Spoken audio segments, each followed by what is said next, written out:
ഹേ babes, welcome back. നമുക്ക് അട്രാക്ഷനെ കുറിച്ചുള്ള കുറച്ച് നിയമത്തെ കുറിച്ച് പഠിച്ചാലോ? അതെ അതെ, അത് തന്നെ, ലോസ് ഓഫ് അട്രാക്ഷൻ. അടിപൊളി സീരീസ് ആണ്. ഒന്നാമത്തെ എപ്പിസോഡ് കണ്ടപ്പം ഓക്കെ എന്നേ ഉള്ളൂ. പക്ഷെ രണ്ടാമത്തെ എപ്പിസോഡ് കൂടെ കണ്ടപ്പം അടിപൊളിയാണെന്ന് തോന്നിപ്പോയി. ശരിക്കും അട്രാക്ഷനെ കുറിച്ചുള്ള നിയമം തന്നെയാണ് ഇതിലാ പറയുന്നത്. നല്ല അടിപൊളി സീരീസ് ആണ്, നിങ്ങൾക്ക് ഇഷ്ടപ്പെടും എന്നാണ് എന്റെ ഒരു വിശ്വാസം. ഫസ്റ്റ് എപ്പിസോഡിന്റെ തുടക്കത്തില് കോർട്ടിലൊരു കേസ് നടക്കുന്നതാണ് കാണിക്കുന്നത്. ഒരു മർഡറിന്റെ കേസ്. അതിന്റെ വിറ്റ്നസ് ആയിട്ടുള്ള മുത്തശ്ശിയെ സംസാരിക്കുകയാണ്. മുത്തശ്ശി എവിടെയോ പോയിട്ട് തിരിച്ചു വരുന്ന സമയത്ത് ആ റൂമിൽ നിന്ന് ഒച്ച കേട്ടു, അടിപിടിന്റെ ഒച്ചയും ഒക്കെ കേട്ടു. കൂടാതെ തന്നെ ഗൺഷോട്ടിന്റെ സൗണ്ടും കേട്ടു. കുറച്ചു നേരം കഴിയുമ്പോഴേക്കും ആ റൂമിൽ നിന്ന് ഒരു സ്ത്രീ ഇറങ്ങി വരികയും ചെയ്തു. അവരുടെ കയ്യില് ഒരു ഗണ്ണുണ്ടായിരുന്നു. ഇപ്പൊ ഇറങ്ങി വന്ന ആ ലേഡിയും ആ വീട്ടിലെ ആളും തമ്മിൽ കുറെ കാലമായിട്ട് റിലേഷൻഷിപ്പിലാണ്. പക്ഷെ ഈയിടെയായിട്ട് അയാൾക്ക് പുതിയൊരു ഗേൾ ഫ്രണ്ട് ഉണ്ട്. അതിന്റെ പേരിലാണ് ഈ ലേഡി അവരെ കൊന്നത് എന്നാണ് ഈ മുത്തശ്ശി പറയുന്നത്. ഇനി എതിർകക്ഷി വക്കീലാണ് വാദിക്കേണ്ടത്. ഈ ഡിഫൻഡന്റ് ലോയറാണ് നമ്മുടെ കഥയിലെ ഒരു ഹീറോ. പേര് ചാൻ എന്നാണ്. ഒരു പേപ്പറിൽ എന്തോ വരച്ചിട്ടുണ്ട്. അത് മുത്തശ്ശിന്റെ നേരെ കൊണ്ടേ കാണിച്ചിട്ട് ഇതെന്താണെന്ന് പറയാവോന്ന് ചോദിക്കാണ്.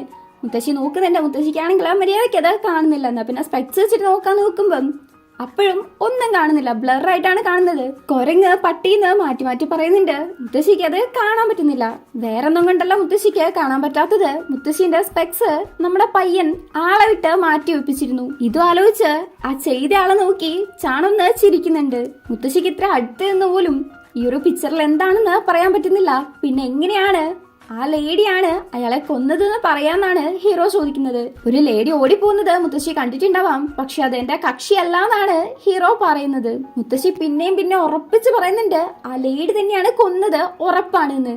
ആ മരിച്ച ആളുടെ അനിയനും ആ ലേഡി തന്നെയാണ് കൊന്നത് എന്ന് പറയുന്നുണ്ട്. അവിടെ കിടന്ന് ബഹളമൊക്കെ ഉണ്ടാക്കുന്നുണ്ട്. അയാളെ പിടിച്ചോണ്ട് പോവാണ് ചെയ്യുന്നത്. പക്ഷെ നമ്മുടെ ചാണ് ജയിച്ചതിന്റെ സന്തോഷത്തിൽ നിൽക്കുവാണ്. ശരിക്കും പറഞ്ഞാൽ ആ ലേഡി തന്നെയാണ് കൊലപാതകം ചെയ്തത്. അത് നമ്മുടെ ചാനിനും അറിയാം. അറിഞ്ഞു വെച്ചിരുന്നോണ്ടാണ് ഇവൻ ഈ കേസ് ഇങ്ങനെ വാദിച്ച് ജയിച്ചതും. നമ്മുടെ ചാണ് ഒരു ഹൈ പ്രൊഫൈൽ ലോയറാണ്. താൻ ആവശ്യപ്പെടുന്ന പൈസ കിട്ടുവാണെങ്കിൽ എന്ത് കേസ് വേണേലും വാദിച്ച് ജയിച്ചു തരും. ഇന്ന് വാദിച്ച് ജയിച്ച ഫീസും കൊണ്ട് തിരിച്ച് വീട്ടിലേക്ക് വരുന്ന സമയത്ത് അവന്റെ മുന്നില് ആ മരിച്ച ആളുടെ ബ്രദറെ വന്ന് നിൽക്കുവാണ്. അയാൾ തന്നെയാണ് തന്റെ ബ്രദറിനെ കൊന്നതെന്നും ഇത് ചാൻ അറിഞ്ഞിരുന്നോണ്ട് തന്നെയാണ് ആ ലേഡീനെ രക്ഷിച്ചതെന്നും അയാൾക്കറിയാം. നീ എന്റെ അടുത്ത് ദേഷ്യപ്പെട്ടിട്ട് കാര്യമില്ല, ഈ ലോകം മൊത്തം എങ്ങനെയാണെന്നാണ് ചാൻ പറയുന്നത്. അയാളാണെങ്കിൽ ദേഷ്യം വന്ന് നിന്നെയും കൊല്ലും, അത് കഴിഞ്ഞിട്ട് അവളെയും പോയി കൊല്ലുന്നു പറഞ്ഞ് ഇവന് നേരെ തോക്ക് ചൂണ്ടാണ്. ചാനോടുന്നു പുറകെ തന്നെ അയാളെ വെടിവെക്കുന്നുണ്ട്. ഭാഗ്യത്തിന് ചാനിനെ കൊല്ലുന്നില്ല. ഇതിന്റെ ഇടയ്ക്ക് ഇവൻ വീണ് പോകുന്ന സമയത്ത് അയാള് കറക്റ്റ് വെടിവെക്കാൻ പോകുമ്പം ആരോ വന്നിട്ട് ആ ബ്രദറിനെ ചവിട്ടുവാണ്. ചാൻ കാണുന്നത് അങ്ങേരെ പറന്നുപോയി വീഴുന്നതാണ്. ഇതാരാ ചെയ്തെന്നും പറഞ്ഞ് നോക്കുമ്പം അതാ അവിടെ നമ്മുടെ അടുത്ത ഹീറോ നിൽക്കുന്നു. പേര് ടിൻ എന്നാണ്. ആളൊരു കരാട്ടെ മാസ്റ്റർ ആണ്. രണ്ട് ഹോട്ടായിട്ടുള്ള പയ്യന്മാര്. നീ ഓക്കെയാണോ എന്ന് ടിന്നെ ചോദിക്കുമ്പം ഒന്നും മിണ്ടാണ്ട് ചാൻ നോക്കിക്കാണ്. തിരിച്ചു അങ്ങനെ തന്നെയാണ്. എന്നാലും ആ ബ്രദറിനെ പോലീസ് വന്ന് കൊണ്ടുപോകുന്നുണ്ട്. അയാളാണെങ്കിൽ നീ ഇതിനെ അനുഭവിക്കൂടാന്ന് ചാനെ നന്നായിട്ട് പറഞ്ഞിട്ടാണ് പോകുന്നത്. അതൊക്കെ കേട്ടിട്ട് ചാനാണെങ്കിൽ ചിരിച്ചോണ്ടിരിക്കാണ്. നമ്മുടെ പയ്യൻ ഇങ്ങനെ ഏത് സിറ്റുവേഷനിലും കൂളായിട്ട് ചിരിച്ചോണ്ടിരിക്കും. ആ ചിരിയാണെങ്കിൽ പ്രത്യേക ഭംഗിയുണ്ട്. അത് വേറെ കാര്യം. അസിസ്റ്റന്റിന്റെ അടുത്ത് ബാഗ് കൊടുത്തതിന് ശേഷം ടിന്നിന്റെ അടുത്ത് പോയിട്ട് സംസാരിക്കുകയാണ്. രണ്ടുപേരും ഓക്കെ ആണോ എന്ന് ചോദിക്കുന്നുണ്ട്. നമ്മുടെ ചാനാണെങ്കിൽ ഇങ്ങനെ ഹെൽപ്പ് ചെയ്ത സ്ഥിതിക്ക് നന്ദി സൂചകമായിട്ട് ഒന്ന് കഴിക്കാൻ പോയാലോ എന്ന് ചോദിക്കുകയാണ്. ലേറ്റ് ആയത് പ്രശ്നമാണെങ്കിൽ നമ്പർ തന്നാ മതി എന്ന് ചാനും. ട്രീറ്റ് കൊടുക്കാൻ വേണ്ടിയിട്ടാണ് നമ്പർ നല്ല തോന്നുന്നത്, നമ്പർ മേടിക്കാൻ വേണ്ടിയിട്ടാണ് ട്രീറ്റ് എന്നാണ് ചാനിന്റെ എക്സ്പ്രഷൻ വെച്ചിട്ട് മനസ്സിലാവുന്നത്. ടിന്നിനാണെങ്കിലും പ്രത്യേക ഒരു താല്പര്യമുണ്ട്. ആദ്യ കാഴ്ചയിൽ തന്നെ അട്രാക്ഷൻ സ്റ്റാർട്ടായി എന്ന് ചുരുക്കം. പയ്യന്മാരങ്ങനെ നോക്കിക്കുന്ന സമയത്താണ് ടിന്നിന് കോൾ വരുന്നത്. മുത്തശ്ശിക്ക് സുഖമില്ലാന്ന് പറഞ്ഞ് പതറി അടിച്ച് നമ്മുടെ ചെക്കൻ അവിടെ നിന്ന് ഓടിപ്പോവാണ്. ചാനാണെങ്കില് നമ്പർ കിട്ടിയില്ലല്ലോ എന്നുള്ള വിഷമത്തിലാണ്. എന്നാലും ഓടിപ്പോന്ന ടിന്നിനെ നോക്കിയിട്ട് ബൈ സീ യു എന്ന് ഭയങ്കര ചിരിച്ചോണ്ട് പറഞ്ഞോണ്ടിരിക്കാണ്. എന്തായാലും ഫസ്റ്റ് മീറ്റ് തന്നെ നല്ല ഫയർ ആയിട്ടുണ്ട്. ടിന്ന് ആകെപ്പാടെ പേടിച്ച് വീട്ടിലേക്ക് വന്ന് നോക്കുമ്പം മുത്തശ്ശി അവിടെ മയങ്ങി കിടക്കുവാണ്. ടിന്ന് മുത്തശ്ശിയെ എണീപ്പിക്കാൻ നോക്കുന്ന സമയത്ത് ബർത്ത്ഡേ പാർട്ടും പാടിക്കൊണ്ട് അങ്ങോട്ടേക്ക് ടിന്നിന്റെ നീസും പിന്നെ ടിന്നിന്റെ കുടുംബത്തോട് അടുത്ത് നിൽക്കുന്ന രണ്ട് നെയ്ബേഴ്സ് ഉണ്ട്. അവരും കൂടെ വരുവാണ് കേക്കൊക്കെ പിടിച്ചുകൊണ്ട്. സർപ്രൈസ് എന്ന് പറഞ്ഞ് അപ്പോഴേക്കും മുത്തശ്ശി എണീക്കുന്നു. ഇന്ന് ടിന്നിന്റെ ബർത്ത്ഡേ ആണ്. എല്ലാരും കൂടെ ടിന്നിനെ ഒന്ന് പറ്റിച്ചതാണ്. ആകെപ്പാടെ പേടിച്ച് ജീവൻ കത്തിയിരുന്ന സമയത്ത് പറ്റിച്ചതാണെന്ന് പറഞ്ഞിട്ടുണ്ടെങ്കിൽ എമ്മാതിരി ദേഷ്യം വരും. ടിന്നും നന്നായിട്ട് ദേഷ്യപ്പെടുന്നുണ്ട്. അപ്പൊ മുത്തശ്ശിന്റെ അടക്കം എല്ലാവരുടെയും ഫേസ് മാറുന്നുണ്ട്. തെറ്റ് ചെയ്തു എന്നുള്ള രീതിക്ക് എല്ലാരും വിഷമിച്ചിരിക്കുന്ന സമയത്ത് ടിന്നാണെങ്കിൽ ചിരിക്കുവാണ്. അവരവനെ പറ്റിച്ചില്ലേ, അതേപോലെ തിരിച്ചൊന്ന് പറ്റിച്ചതാണ്. പക്ഷെ സീരിയസ് ആയിട്ട് ടിന്നിന്റെ നീസായിട്ടുള്ള ടോണിന്റെ അടുത്ത് ഇനി ഇങ്ങനെ ഒന്നും ചെയ്യരുത്, ഇതൊക്കെ ഭയങ്കര ഡേഞ്ചറസ് ആണ്. ഒന്നാമത് ടിന്നും മുത്തശ്ശിയും അവളും മാത്രമേ ആ വീട്ടിലുള്ളൂ, അവര് മാത്രമേ ഉള്ളൂ, അതുകൊണ്ട് ഇങ്ങനെ ഒന്നും ചെയ്യരുത് എന്ന് പറഞ്ഞു കൊടുക്കുന്നുണ്ട്. അങ്ങനെ എല്ലാരും ഭയങ്കര ഹാപ്പി ആയിട്ട് ടിന്നിന്റെ ബർത്ത്ഡേ ആഘോഷിക്കുന്നു. എല്ലാരും വിഷ് ചെയ്യുന്നുണ്ട്, ഫുഡ് കഴിക്കുന്നുണ്ട്. ഭയങ്കര ഹാപ്പി എന്ന് പറഞ്ഞാൽ ഭയങ്കര ഹാപ്പി. അങ്ങോട്ടും ഇങ്ങോട്ടും വാരിയൊക്കെ കൊടുത്ത് ഭയങ്കര ഹാപ്പി ആയിട്ട് ടിന്നിന്റെ ബർത്ത്ഡേ ആഘോഷിക്കുന്നുണ്ട്. അങ്ങനെ അതൊക്കെ കഴിഞ്ഞ് ടോൺ പാത്രം കഴുകി വെക്കുന്ന സമയത്ത് ടിൻ അങ്ങോട്ടേക്ക് വരുന്നു. ടോണിന്റെ അച്ഛനും അമ്മയും മുന്നേ തന്നെ മരിച്ചതാണ്. അതിനുശേഷം അവളെ നോക്കാൻ വേണ്ടിയിട്ട് ടിൻ അവന്റെ പഠിപ്പ് ഉപേക്ഷിച്ച് പണിക്ക് തുടങ്ങി. അതിന് അവക്ക് വിഷമമുണ്ട്. പക്ഷെ ഈ കുട്ടി തലയില് ഇത്രയും വലിയ കാര്യമൊന്നും ആലോചിച്ച് വിഷമിക്കണ്ടെന്ന് ടിന്ന പറയുന്നു. നമ്മുടെ ടിന്നിനാണെങ്കിൽ ഗേൾ ഫ്രണ്ട് ഒന്നുമില്ല. അവനെ നോക്കാൻ വേണ്ടിയിട്ട് ഒരാളെ പെട്ടെന്ന് തന്നെ കണ്ടുപിടിക്കണം എന്നുള്ള രീതിക്ക് ടോൺ പറയുമ്പം നമ്മുടെ ചെക്കനാണെങ്കിൽ ഒന്ന് ചിരിക്കുവാണ്. ആ ചിരി കാണുമ്പോ അവക്ക് മനസ്സിലാവുന്നുണ്ട് ഓൾറെഡി തന്നെ അതിനു വേണ്ടിയിട്ട് ഒരാളെ കണ്ടുപിടിച്ചിട്ടുണ്ട് എന്ന്. ആരാള് എന്ന് ടോണ് ചോദിക്കുന്നുണ്ട്. പക്ഷെ അത് നമ്മുടെ ചെക്കൻ അറിഞ്ഞാലല്ലേ പറഞ്ഞു കൊടുക്കാൻ പറ്റൂ. പേര്, നമ്പർ, അഡ്രസ് അടക്കം ഒന്നും അറിയില്ലല്ലോ. കണ്ട് ഒന്ന് നമ്പർ മേടിക്കാന്ന് പറഞ്ഞ് നിൽക്കുന്ന സമയത്തല്ലേ മുത്തശ്ശിക്ക് അയ്യാന്ന് പറഞ്ഞ് വിളിച്ചത്. ചാനിന് ടിന്നിന് ഇഷ്ടാണ് എന്ന് അവന്റെ ചിരി കണ്ടപ്പോ നമുക്ക് കൺഫേം ആയതാണ്. ഇപ്പം ടിന്നിന്റെ ഈ ഒരു ചിരി കണ്ട് അവന്റെ ഈ ഒരു സംസാരമൊക്കെ വെച്ചിട്ട് ടിന്നിന് ചാനിന് ഇഷ്ടാണെന്നും കൺഫേം ആയിട്ടുണ്ട്. അങ്ങനെ അടുത്ത സീനില് നമ്മുടെ ടിന്ന് പിള്ളേർക്ക് കരാട്ട പറഞ്ഞു കൊടുക്കുന്നതാണ് കാണുന്നത്. അങ്ങോട്ടേക്ക് ടോണും വരുന്നുണ്ട്. അങ്ങനെ പ്രാക്ടീസ് ഒക്കെ കഴിഞ്ഞതിന് ശേഷം ടിന്നും ടോണും കൂടെ വീട്ടിലേക്ക് വരാണ്. അവിടെ ആ സമയത്ത് അവര് മാത്രമേ ഉള്ളൂ. മുത്തശ്ശിയൊക്കെ എങ്ങോട്ടേക്കോ പോയേക്കുവാണ്. കുളിച്ച ഡ്രസ്സ് മാറ്റിയിട്ട് നമുക്ക് സാധനം മേടിക്കാനുണ്ട്, മുത്തശ്ശിയും ലിസ്റ്റ് ഇവിടെ വെച്ചിട്ടുണ്ട് എന്ന് പറഞ്ഞ് ടിന്ന് ആ ലിസ്റ്റ് വായിച്ച് സോഫയില് പോയിരിക്കാണ്. നമ്മുടെ പെങ്കൊച്ചും കുളിച്ചൊക്കെ കഴിഞ്ഞ് വന്ന് നോക്കുമ്പം ടിന്ന് ഉറങ്ങുവാണ്. രാത്രി മൊത്തം ആഘോഷമായിരുന്നില്ല, അതുകൊണ്ട് അമ്മയ്ക്ക് ഉറങ്ങാൻ പറ്റിയില്ലായിരുന്നു. പാവം ക്ഷീണിച്ച് ഉറങ്ങുന്ന വേണ്ടിയിട്ട് ആ ലിസ്റ്റ് എടുത്ത് ടിന്നിനെ പുതപ്പിച്ചും കൊടുത്ത് അവള് സാധനം മേടിക്കാൻ വേണ്ടി പോവാണ്. ടോൺ പോകുന്ന സമയത്ത് പെട്ടെന്ന് സ്പീഡിൽ വരുന്ന ഒരു കാറ് അവളെ ഇടിക്കുവാണ്. കുറെ നേരം കഴിഞ്ഞാണ് ടിന്ന് ഉറക്കത്തിൽ നെണീക്കുന്നത്. ഉറക്കത്തിൽ നെണീക്കുന്ന അവൻ അറിയുന്നത് ഇക്കാര്യമാണ്. അറിഞ്ഞതും ഓടിപ്പോവാണ്. അവിടെ മുത്തശ്ശിയൊക്കെ ഭയങ്കരമായിട്ട് കരയുവാണ്. അവനെ കൊണ്ടാണെങ്കിലും സഹിക്കാൻ പറ്റുന്നില്ല, ഭയങ്കരമായിട്ട് കതറി കരയുവാണ്. അവളുടെ ബോഡീന്റെ അടുത്തേക്ക് ഇവരെ വിടുന്നില്ല, ടിന്നിനെ പിടിച്ചു വെച്ചേക്കാണ്. ടിന്നാണെങ്കിലോ ഭയങ്കരമായിട്ട് കരയുന്നു. ടോണിനെ ആക്സിഡന്റ് ആക്കിയ പയ്യൻ അവിടെ നിൽക്കുന്നുണ്ട്. അവനാണെങ്കിലോ ഭയങ്കര കൂളായിട്ട് ആ കൊച്ചപ്പ മരിച്ചാലിപ്പോ എന്താന്നുള്ള രീതിക്കാണ് നിൽക്കുന്നത്. ഇവരിങ്ങനെ കരയുന്ന കണ്ടിട്ട് അനോയിങ് എന്നും പറഞ്ഞുകൊണ്ടാണ് നിൽക്കുന്നത്. നീ അല്ലേ ഇത് ചെയ്തേന്ന് ടിന്നവിടെ കിടന്ന് ഒച്ചയെടുക്കുന്നുണ്ട്. അവനാണെങ്കിൽ കൂളായിട്ട് അവിടുന്ന് പോവാണ്. ടിന്നിനെ കൊണ്ട് അത് അക്സെപ്റ്റ് ചെയ്യാനേ പറ്റുന്നില്ല. ഹോസ്പിറ്റലിൽ നിന്ന് അവളുടെ സാധനങ്ങളൊക്കെ ടിന്നിന്റെ അടുത്തേക്ക് കൊടുക്കുന്നുണ്ട്. മരിച്ചു കിടക്കുന്ന ടോണിനെ കാണാൻ ടിന്നിനെ കൊണ്ട് പറ്റുന്നില്ല, ഭയങ്കരമായിട്ട് കരയുവാണ്. കുഞ്ഞായിരിക്കുമ്പോ മുതലേ തന്നെ അവളെ നോക്കുന്നത് ടിന്നാണ്. സ്വന്തം കൊച്ചിനെ പോലെയാണ് നോക്കിക്കൊണ്ടിരുന്നത്. ഈ പ്രായത്തിൽ പോലും ഉറങ്ങിക്കിടക്കുന്ന അവളെ സ്കൂളിൽ പോകാൻ വേണ്ടി എണീപ്പിച്ച് അതും പുറത്ത് എടുത്തുകൊണ്ട് പോയി പല്ല് തേപ്പിച്ചു കൊടുത്ത് മുട്ടി കെട്ടിക്കൊടുത്ത് അത്രത്തോളം സ്നേഹത്തില് നോക്കി വളർത്തിയതാണ്. ടോണ് കൈക്കുഞ്ഞായിരിക്കുമ്പോ തന്നെ അവളുടെ അച്ഛനും അമ്മയും മരിച്ചതാണ്. അന്ന് മുതല് ടോണിനെ അത്രത്തോളം സ്നേഹത്തില് നോക്കുന്നത് ടിന്നാണ്. അങ്ങനെയുള്ള അവന് ഈ ഒരു കാഴ്ച എങ്ങനെ സഹിക്കാൻ പറ്റും? ഭയങ്കരമായിട്ട് കരയാണ്, പറയാതിരിക്കാൻ പറ്റില്ല. ഈ ഒരു സീനില് ടിന്നിന്റെ ആക്ടിങ് എന്ന് പറഞ്ഞിട്ടുണ്ടെങ്കിൽ അത്രത്തോളം അടിപൊളിയായിട്ടുണ്ട്. വീട്ടിൽ പോയിട്ടാണെങ്കിലും ടിന്നിനെ കൊണ്ട് ആ ഒരു വിഷമം കൺട്രോൾ ചെയ്യാനേ പറ്റുന്നില്ല, ഭയങ്കരമായിട്ട് കരയുവാണ്. അവൻ ഉറങ്ങിപ്പോയോണ്ടല്ലേ അവൾ ആ സാധനം മേടിക്കാൻ വേണ്ടിയിട്ട് പോയത്. താൻ കാരണമാണ് അങ്ങനെ സംഭവിച്ചത് എന്ന് പറഞ്ഞാൽ ഭയങ്കരമായിട്ട് കരയുന്ന ടിന്നിനെ മുത്തശ്ശിയാണ് ആശ്വസിപ്പിക്കുന്നത്. ഈ ഒരു കാര്യം ന്യൂസില് കാട്ടുതീ പോലെ പടർന്നു പിടിക്കുന്നുണ്ട്. ഇത് നമ്മുടെ ചാണം കാണുന്നു. വിഷമിക്കുമെന്ന് വിചാരിച്ചിട്ടുണ്ടെങ്കിൽ അങ്ങനൊന്നല്ല, ചെറുക്കിന് ഇത് കണ്ടിട്ട് ചിരിക്കുകയാണ് ചെയ്യുന്നത് ഭയങ്കര ഹാപ്പി ആയിട്ട്. കാരണം വേറെ ഒന്നല്ല, ഈ ആക്സിഡന്റ് ഉണ്ടാക്കിയ പയ്യൻ അവിടുത്തെ വലിയ പൊളിറ്റീഷ്യന്റെ മോനാണ്. എന്തൊക്കെയാലും ഈ കേസ് തന്റെ അടുത്തേക്ക് തന്നെ വരും എന്നുള്ള രീതിക്കാണ് ചാണിപ്പ ചിരിക്കുന്നത്. ഇനി നമ്മൾ ആക്സിഡന്റ് ആക്കിയ പയ്യനെയും ആ പൊളിറ്റീഷ്യനെയാണ് കാണുന്നത്. ആക്സിഡന്റ് ആക്കിയ പയ്യന്റെ പേര് താൻതായി എന്നാണ്. ഈ ന്യൂസ് കണ്ടിട്ട് അച്ഛനെപ്പോഴും ഇങ്ങനെ ന്യൂസ് ഒക്കെ കാണാൻ തുടങ്ങിയത് ഇങ്ങനെ വെറുതെ ന്യൂസ് കണ്ടുകൊണ്ടിരിക്കാതെ അച്ഛനെ പോലീസിലെ നല്ല ഇൻഫ്ലുവൻസ് ഇല്ലേ, പോയിട്ട് അതൊക്കെ പൈസ കൊടുത്ത് ശരിയാക്കാനാണ് പറഞ്ഞുകൊടുക്കുന്നത്. ഇതത്ര എളുപ്പമല്ല. എല്ലാവരുടെ അറ്റൻഷൻ ഇതിലേക്ക് വന്ന സ്ഥിതിക്ക് കുറച്ച് കടുപ്പാണ്. എന്നാലും എങ്ങനെയൊക്കെ രക്ഷിക്കാൻ ശ്രമിക്കാന്ന് അച്ഛൻ പറയുന്ന സമയത്ത് ആ ചെറുക്കനാണെങ്കിൽ അതിന്റെ നന്ദിയൊന്നല്ല, അച്ഛനെ പിടിച്ച് ഭീഷണിപ്പെടുത്തുവാണ്. ഇതൊക്കെ ഇല്ലാതാക്കുന്നതാണ് നിങ്ങൾക്ക് നല്ലത്, അല്ലെങ്കിൽ ജയിൽ പുള്ളിന്റെ തന്ത എന്നുള്ള രീതിക്ക് ഉള്ള കാര്യങ്ങളെല്ലാം കൈവിട്ടു പോവും എന്ന് പറഞ്ഞ് ഭീഷണിപ്പെടുത്തിയിട്ടാണ് ആ ചെറുക്കൻ പോകുന്നത്. പൊളിറ്റീഷ്യന്റെ പേര് തത്തേപ്പ് എന്നാണ്. തത്തേപ്പ് പുറത്തേക്ക് വരുന്ന സമയത്ത് അവിടെ മൊത്തം മീഡിയാസ് ആണുള്ളത്. അടുത്ത ഇലക്ഷനിൽ ഇങ്ങനൊരു സീറ്റ് കിട്ടേണ്ടതാണ്. പക്ഷെ ഈ ഒരു കേസുള്ള സ്ഥിതിക്ക് ആ ഒരു സീറ്റ് പാർട്ടി തരുമോ എന്നൊക്കെയാണ് ഇവരെ ചോദിച്ചുകൊണ്ടിരിക്കുന്നത്. ഇത് മാത്രമല്ല, ഒരു ആയിരക്കണക്കിന് ചോദ്യം ചോദിക്കുന്നുണ്ട്. ഇങ്ങനാണെങ്കിൽ ഭയങ്കര കാമായിട്ട് നല്ലവനായിട്ട് എന്താണോ പാർട്ടി തീരുമാനിക്കുന്നത് അതുപോലെ തന്നെ നടക്കട്ടെ. പിന്നെ ആ കൊച്ചിന്റെ ഫാമിലിക്ക് നഷ്ടപരിഹാരം കൊടുക്കും എന്നൊക്കെയാണ് പറഞ്ഞുകൊണ്ടിരിക്കുന്നത്. ഈ സമയത്ത് അങ്ങോട്ടേക്ക് നമ്മുടെ മുത്തശ്ശിയും ടിന്നും കൂടെ ടോണിന്റെ ഫോട്ടോയും പിടിച്ചുകൊണ്ട് വന്നിട്ട് ഞങ്ങൾക്ക് നിന്റെ നഷ്ടപരിഹാരം ഒന്നും വേണ്ട എന്ന് പറയാണ്. താന്തായി ശരിക്കും അറിയാതെ ചെയ്തതാണ് ഈ ഒരു ആക്സിഡന്റ് എങ്കില് അവൻ കൊച്ചിന്റെ ഫ്യൂണറലിന് വന്നേനെ. ആ ഭാഗത്തേക്ക് അവൻ വന്നിട്ടില്ല. ഞങ്ങൾക്ക് നിങ്ങളുടെ കോമ്പൻസേഷൻ ഒന്നും വേണ്ട, കൊന്നതിന് ശിക്ഷയാണ് വേണ്ടത് എന്ന് പറഞ്ഞ് ടിന്നും മുത്തശ്ശിയും. തത്തയെ പകത്തിരിക്കുന്ന സമയത്ത് അവന്റെ അസിസ്റ്റന്റ് വന്നിട്ട് ടിന്നും മുത്തശ്ശി ഇങ്ങനെ ഓരോ സ്ഥലത്ത് പോയിട്ട് പ്രതിഷേധം നടത്തുവാണ് എന്ന് പറയുന്നുണ്ട്. അതേപോലെ തന്നെ ഇങ്ങേർക്ക് കിട്ടേണ്ട ആ ഒരു സീറ്റിന്റെ കാര്യത്തിലും ഒരു ചാഞ്ചാട്ടം ഉണ്ട്. പാർട്ടി ആണെങ്കിലും ഇയാൾക്ക് എതിരെ നിൽക്കുന്ന ആൾക്കാരാണെങ്കിലും ഈ ഒരു കാര്യം വെച്ചിട്ട് ഇയാളെ താഴ്ത്താൻ ശ്രമിച്ചുകൊണ്ടിരിക്കുകയാണെന്ന് അയാൾ പറയുന്നുണ്ട്. പക്ഷെ ഇക്കാര്യത്തിൽ ഒന്നല്ല നമ്മളിപ്പോ ശ്രദ്ധ കൊടുക്കേണ്ടത്.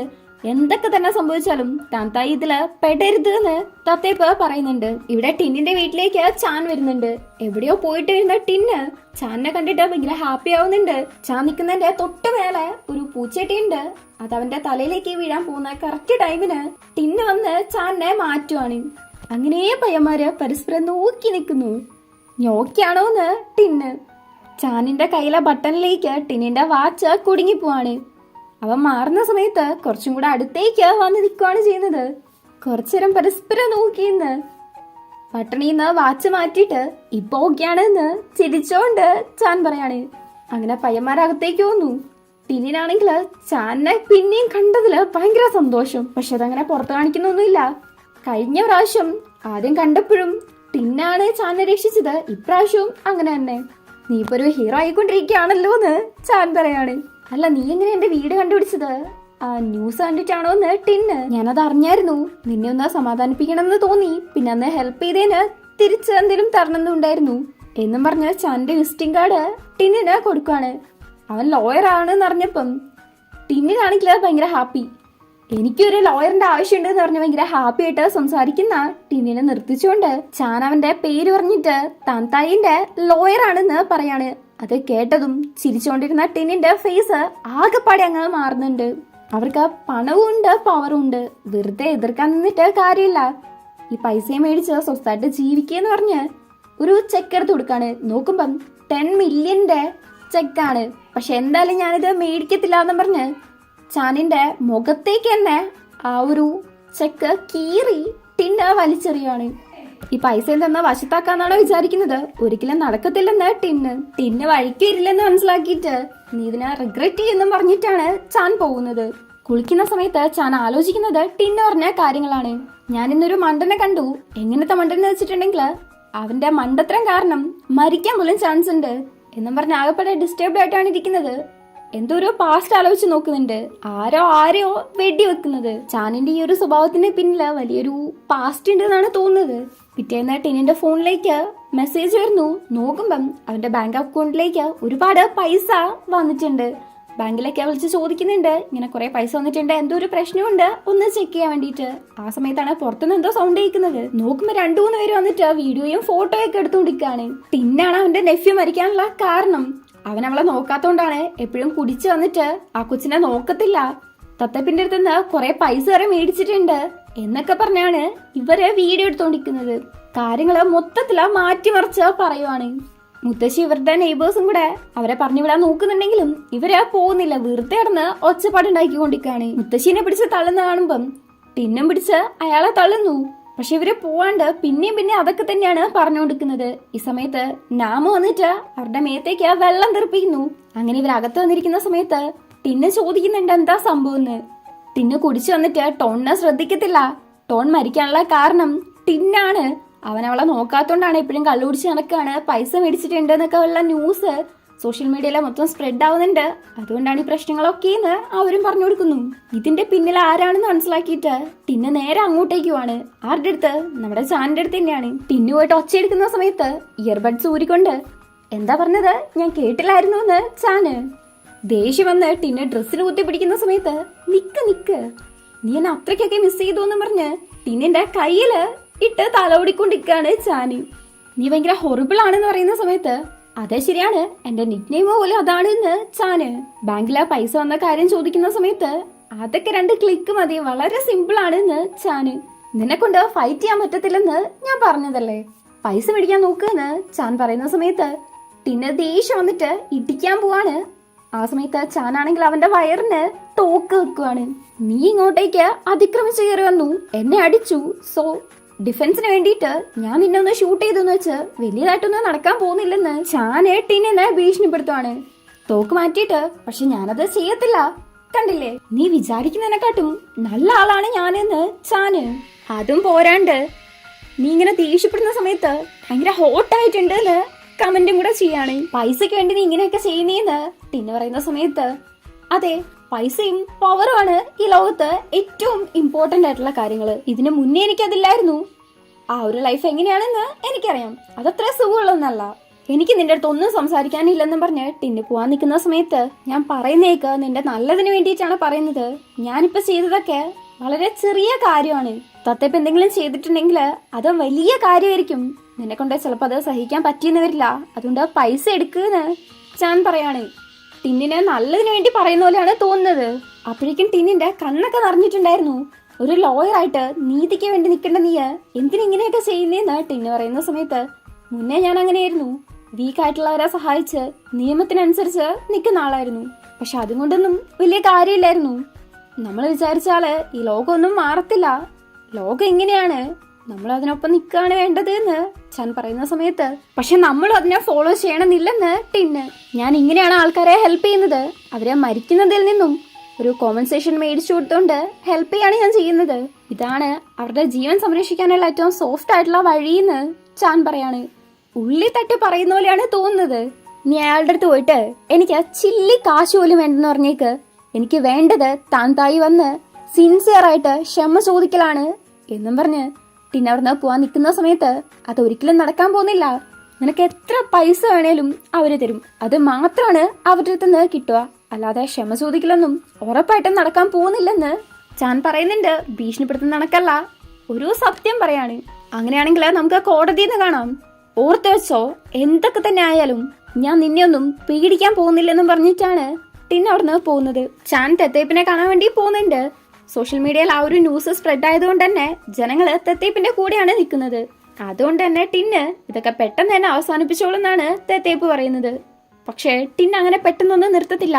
ആരുടെ സപ്പോർട്ടില്ലേലും അവനിതുകൊണ്ട് മുന്നോട്ട് പോകും എന്നാണ് ചാൻ പറയുന്നത്. അതേപോലെ തന്നെ താൻ തായിന്റെ അടുത്തൊന്ന് സംസാരിക്കണമെന്നും പറയുന്നു. അന്നത്തെ കാര്യത്തെക്കുറിച്ചുള്ള ഡീറ്റെയിൽസ് അറിയാൻ വേണ്ടിയിട്ട്, ചെറുതാണെങ്കിൽ പോലും അറിഞ്ഞിരുന്നാലേ കറക്റ്റായിട്ട് ചെയ്യാൻ പറ്റുള്ളൂ എന്നാണ് ചാൻ പറയുന്നത്. പക്ഷെ തെത്തേപ്പതങ്ങ് സമ്മതിക്കുന്നില്ല. എന്ത് കാര്യം ഉണ്ടെങ്കിലും തന്റെ അടുത്ത് സംസാരിച്ചാൽ മതി. ആക്സിഡന്റ് അവനെ അഫക്ട് ചെയ്തിട്ടുണ്ട്, അതുകൊണ്ട് അവന്റെ അടുത്ത് സംസാരിക്കണ്ടെന്നാണ് പറയുന്നത്. എന്തൊക്കെ പറഞ്ഞിട്ടും താൻ തയ്യനെ കാണാൻ സമ്മതിക്കുന്നില്ല. അതുകൊണ്ട് തന്നെ ഒരു വശപ്പശക് ചാനും ചാന്റെ അസിസ്റ്റന്റിനും തോന്നുന്നുണ്ട്. ചാനും അസിസ്റ്റന്റും കൂടെ പുറത്തേക്ക് വരുന്ന സമയത്ത് താൻതായും അവന്റെ ബോഡി ഗാർഡും കൂടെ അങ്ങോട്ടേക്ക് വരികയാണ്. താൻതായിക്കാണെങ്കിൽ അഹങ്കാരം തലയ്ക്ക് പിടിച്ചേക്കുവാണല്ലോ. അഹങ്കാരത്തെ സംസാരിക്കുന്ന സമയത്ത് നല്ല രീതിക്ക് തന്നെ എനിക്ക് നിന്റെ അടുത്ത് ആ ഒരു കേസുമായിട്ട് ബന്ധപ്പെട്ട് സംസാരിക്കണം, ഒന്ന് ഓഫീസിലേക്ക് വരണമെന്ന് ചാൻ പറയുന്നുണ്ട്. എനിക്കൊന്നും നേരമില്ല എന്ന് പറഞ്ഞ് ഇവൻ പോവാൻ നിൽക്കുന്ന സമയത്ത് ആക്സിഡന്റിനെ കുറിച്ചാണ് എന്ന് ചാന്. അതിനെക്കുറിച്ച് എന്റെ അടുത്ത് സംസാരിക്കണ്ടെന്ന് അച്ഛൻ പറഞ്ഞില്ലേ, പിന്നെ ഇതിനാ ചോദിക്കുന്നേന്ന് താൻതായി. നിന്റെ അച്ഛനല്ല, നീയാണ് എന്റെ ക്ലയന്റ് എന്ന് ചാന്. അങ്ങനെ നിൽക്കുന്ന സമയത്ത് അങ്ങോട്ടേക്ക് തത്തേപ്പ് വന്നിട്ട് ബോഡി ഗാർഡിന്റെ അടുത്ത് താൻതായിനെയും കൂട്ടിയിട്ട് പോവാൻ പറയാണ്. ഈ മൊത്തത്തിലുള്ള സിറ്റുവേഷൻ നീ വിചാരിക്കുന്ന പോലെ അല്ലാന്ന് പറഞ്ഞിട്ടാണ് താൻതായി അവിടുന്ന് പോകുന്നത്. എന്റെ മോന്റെ അടുത്ത് സംസാരിക്കരുതെന്ന് നിന്റെ അടുത്ത് ഞാൻ പറഞ്ഞില്ലേന്ന് തത്തേപ്പ് ചോദിക്കുമ്പം എന്തുകൊണ്ടാ, ജസ്റ്റ് ആക്സിഡന്റിനെക്കാട്ടും ഇതിലെന്തെങ്കിലും ഉണ്ടോന്ന് ചാൻ ചോദിക്കാണ്. അങ്ങനെ ആ ഒരു സിനിമ കട്ട് ചെയ്ത് ഓഫീസിലിരിക്കുന്ന ചാണിന് താൻതായിന്റെ ആ കേസിന്ന് ചാനിനെ ഒഴിവാക്കിയെന്ന് പറഞ്ഞുകൊണ്ടുള്ള തത്തേപ്പിന്റെ മെസ്സേജ് കാണുവാണ്. നേരെ തത്തേപ്പിന്റെ അടുത്ത് പോയി ചോദിക്കുമ്പം എനിക്ക് എന്റെ റിക്വസ്റ്റ് നിരസിക്കുന്നവരെ ഇഷ്ടവേ അല്ലെന്ന് തത്തേപ്പ് പറയാണ്. ഇവരിങ്ങനെ ഓരോന്ന് ചെയ്യുന്തോറുമാണ് നമ്മുടെ ചെക്കന് ക്യൂരിയസ് കൂടിക്കൂടി വരുന്നത്. ശരിക്കും എന്താണ് സംഭവം എന്ന് അറിയാൻ വേണ്ടിയിട്ട് താൻ തൈൻ്റെ അടുത്ത് എന്തായാലും സംസാരിക്കണം എന്ന് പറഞ്ഞിട്ടാണ് അവനവിടുന്ന് പോകുന്നതും. തത്തേ പടങ്ങിയിരിക്കുന്നത് തോന്നുന്നുണ്ടോ?